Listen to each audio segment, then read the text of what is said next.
imprisoned in a cage high atop the ramparts at Berwick Castle, like an animal." Her father's gaze hardened. His eyes, two pinpricks of onyx, with the unmistakable shiny gleam of malice. "It is true."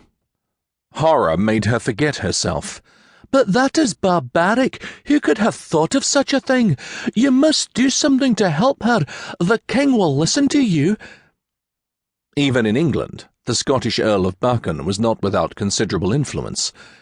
Her mother, too, was important in her own right.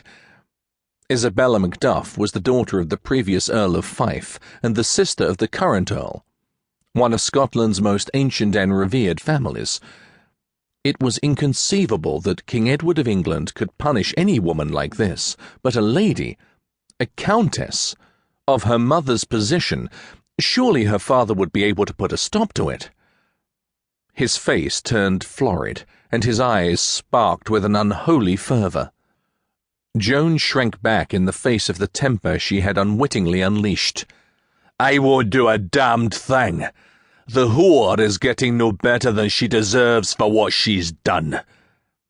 Joan's throat choked with tears.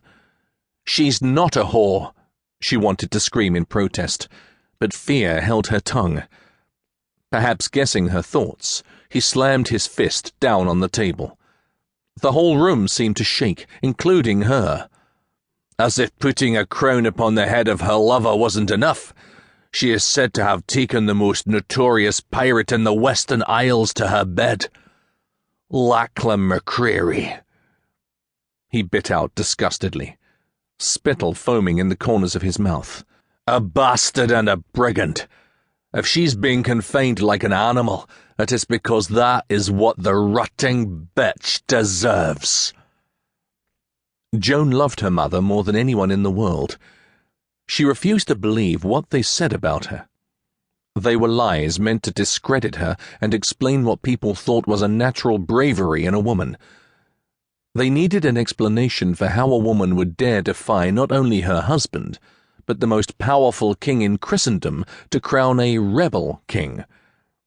But Robert Bruce had been like a brother to her mother, not a lover. As for Lachlan McCreary, Joan remembered the scary warrior who had appeared in her chamber in the middle of the night, not long after her mother had left Balvenie Castle for Scone to crown Bruce, to explain why she'd been unable to take Joan with her as she'd wanted to.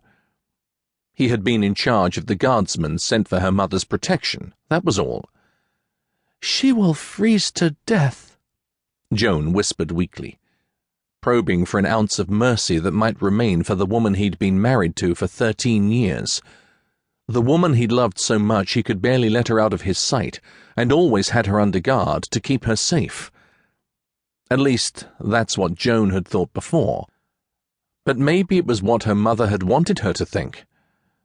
More and more, Joan was beginning to realize that something hadn't been right in her parents' marriage, that something wasn't right with her father, and her mother had tried to prevent her from seeing it. What Joan thought had been love didn't feel like love anymore. It felt like rabid possessiveness, control, and jealousy. "Let her freeze," her father said. "If I had my way, I'd see her hanging from the gibbet. I told Edward as much, but the king is reluctant to execute a woman, even one who is deserving. Instead, she will serve as a warning, a reminder to all who might think to support the usurping King Hood." It was the name the English had given Robert the Bruce, the outlaw king. Nothing had been heard of Bruce and his followers in weeks. They were said to have fled to the Western Isles. They were hunted men.